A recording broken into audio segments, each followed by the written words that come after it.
ചില സമയത്ത് ചില കഷായങ്ങളൊക്കെ കൊടുക്കേണ്ടി വന്നാൽ പോലും ഈ സൈഡിലൊരു മണ്ടൻ ഇരുന്ന് ചിരിക്കുന്നുണ്ട്. ഇവൻ ആരാന്നറിയില്ല, ഞാൻ അന്വേഷിക്കുന്നുണ്ട്. അതായത് ഈ സൈഡില് കാര്യമായിട്ടിരുന്ന് ചിരിക്കുന്നുണ്ട്. ഇതിന്റെ പ്രശ്നം എന്താ അറിയാമോ? അവന് കലക്കി കൊടുക്കുമ്പോഴേ അവന്റെ വേദന അറിയും. ഒരുത്തൻ 11 ദിവസം വെള്ളം കുടിക്കാൻ കഴിയാതെ, നമുക്ക് ഈ ദാഹം എന്ന് പറയുന്നതാണല്ലോ ഏറ്റവും പ്രധാനം, ഈ ദാഹവും വിശപ്പും ഒക്കെ. 11 ദിവസം വെള്ളം കുടിക്കാൻ കഴിയാതെ ഒരുത്തൻ മരിച്ചതിനെ കുറിച്ചാണ് പറയുന്നത്. ചില സമയത്ത് അങ്ങനെ കൊടുക്കേണ്ടി വരും. എന്നിട്ട് അവസാനം പറയുന്ന വാക്കുകൾ എന്താ അറിയാമോ? അത് അങ്ങനെ പെൺകുട്ടി അങ്ങനെ കുറ്റവാളിയായി പോകുന്നതാണ്.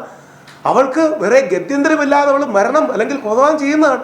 ആ കൊലപാതകം ചെയ്തതിനെയാണ് ന്യായീകരിക്കുന്നത്. എന്നിട്ട് എനിക്കെതിരെ ഹണി റോസ് കൊടുത്ത ഈ കേസിന്റെ കാര്യം എന്താ അറിയോ?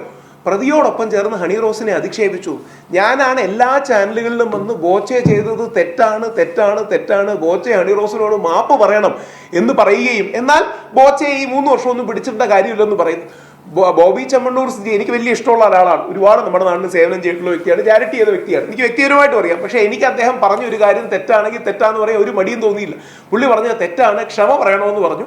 ഈ പറഞ്ഞ എന്നെ പ്രതിയോടൊപ്പം ചേർന്ന് അധിക്ഷേപിച്ചു എന്ന് പറഞ്ഞ് എനിക്കെതിരെ 2 വകുപ്പുകൾ ചുമത്തി കേസെടുക്കുക. എനിക്ക് മീരാ മാഡത്തിനെതിരെ കേസെടുക്കുമെന്ന് പ്രതീക്ഷയൊന്നുമില്ല.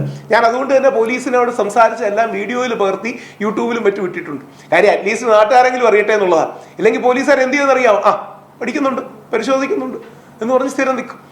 ഇത് പറ്റുന്നത് കഴിഞ്ഞ ആഴ്ച കോടതി എന്നോട് ചോദിച്ചു. ഈസിയായിട്ട് പോലീസുകാർക്ക് പറയാം കുറെ കൂടെ ശക്തമായിട്ട്, സാർ ഇതേ കേസില്ല, കേസെടുക്കാൻ പറ്റില്ല. പോലീസ് എന്താ പറയുക? ഞങ്ങൾ അന്വേഷിച്ചുകൊണ്ടിരിക്കുകയാണ്. എന്ത് അന്വേഷിക്കാനാണ്? ചാനൽ ചർച്ചകളിൽ ലൈവ് എന്ന് പറഞ്ഞ കാര്യത്തെ കുറിച്ച് പോലീസ് എന്തോന്ന് അന്വേഷിക്കാനാണ്? അപ്പോൾ നിങ്ങളുടെ ചോദ്യങ്ങളിലേക്ക് കടക്കുന്ന ഒരു കാര്യം മാത്രം, നമ്മൾ പറയുന്നത് ഒരു ബാലൻസ് വേണം. അതായത് സ്ത്രീപക്ഷം തന്നെയാകണം നിയമങ്ങൾ, പക്ഷേ പുരുഷ വിരോധമാകരുത്. സ്ത്രീകൾക്ക് സുപ്രീം കോടതി പറഞ്ഞ വാക്കുകൾ, അദ്ദേഹം നേരത്തെ പറഞ്ഞ വാക്കുകളും കൂടെ കടമെടുത്ത് പറയുകയാണ്. ലീഗൽ ടെററിസമാണ് 498A എന്ന് പറഞ്ഞത് ബഹുമാനപ്പെട്ട സുപ്രീം കോടതിയാണ്. നിയമപരമായ തീവ്രവാദമാണിത് എന്ന് പറഞ്ഞത് സുപ്രീം കോടതിയിലെ ജഡ്ജിമാരാണ്. സുപ്രീം കോടതിയിലെ ചീഫ് ജസ്റ്റിസ് ആണ് പറഞ്ഞത്. ഞങ്ങൾ സ്ത്രീപക്ഷ നിയമങ്ങൾ കൊടുത്തത് അവർക്ക് പരിചകളായിട്ടാണ്, പക്ഷെ ചിലരെങ്കിലും അത് ഉപയോഗിക്കുന്നത് വാളായിട്ടാണ്.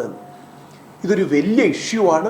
ആ ഇഷ്യൂവിൽ മാധ്യമങ്ങൾ, പൊതുസമൂഹം ഒരു ബാലൻസിന് വേണ്ടി, ആ ബാലൻസ് എന്താണ്? പുരുഷന്മാർക്കും പോയി പറയാനൊരു സ്ഥലം, പുരുഷന്മാർക്കും പോയി പറയാനൊരിടം. ഇത് ഇനി എൻ്റെ വ്യക്തിപരമായ ജീവിതത്തിൽ, ഞാനും ഇത് ആശയത്തിൽ നിന്ന് ചിന്തിച്ചൊന്നുമല്ല, എൻ്റെ വ്യക്തിപരമായ ജീവിതത്തിൽ നോക്കിയതാണ്. എൻ്റെ മകൻ്റെ ബർത്ത്ഡേ സെലിബ്രേഷൻ ആയിരുന്നു ജനുവരി 11. അന്നാണ് മാധ്യമങ്ങൾ രാവിലെ ഹണി റോസിന്റെ പരാതിയിൽ എനിക്കെതിരെ പോലീസ് കേസെടുത്ത് അറസ്റ്റ് ഉണ്ടാവും എന്ന് പറഞ്ഞത്. സത്യം പറഞ്ഞാൽ ഞാൻ പേടിച്ചുപോയി. കാര്യം എന്തുകൊണ്ടാ? എൻ്റെ മകന്റെ ഫ്രണ്ട് വെച്ച് എന്നെ അറസ്റ്റ് ചെയ്യുന്നു, അവന്റെ കൂട്ടുകാരുടെ ഫ്രണ്ട് വെച്ച് എന്നെ അറസ്റ്റ് ചെയ്യുന്നു. ഇനി എനിക്കിത് കൃത്യമായിട്ട് അറിയാം, വിമർശനമൊന്നും വരില്ല. TV ചാനലിലെ വാർത്ത വരുന്നതും ചർച്ച വരുന്നതും ലൈംഗികാധിക്ഷേപത്തിന് രാഹുൽ ഈശ്വരനെ അറസ്റ്റ് ചെയ്തു എന്നാണ്. എന്ത് ലൈംഗികാധിക്ഷേപം? ഒന്നുമില്ല. പക്ഷേ എന്ന് പറഞ്ഞാലല്ലേ ഒരു ഗുമ്മുള്ളൂ. പറയുന്നതിന്റെ ഗുമ്മ വരണമെങ്കിൽ അങ്ങനെ വന്നാലല്ലേ പറ്റൂ.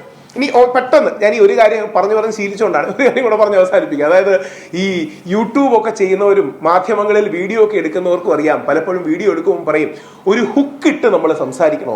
അതായത് എന്തെങ്കിലും ആദ്യം ആൾക്കാർ കാണണമെങ്കിൽ ഒരു ഹുക്ക് വേണം, അല്ലെങ്കിൽ ഏതെങ്കിലും കോണ്ടന്റ് വേണോ.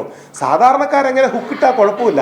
പക്ഷേ ഹൈക്കോടതി ജഡ്ജിയായ കമാൽ പാഷയും KR മീരയും പണ്ട് ഋഷിരാജ് സിംഗ് സാറും ഒക്കെ 14 സെക്കൻഡ് നോക്കി ആ കേസിടും എന്ന് പറയുന്ന ഹുക്കിട്ട് സംസാരിച്ചു തുടങ്ങിയ ഈ നാടിന്റെ അവസ്ഥ വലിയ പരിതാപകരമായിരിക്കും.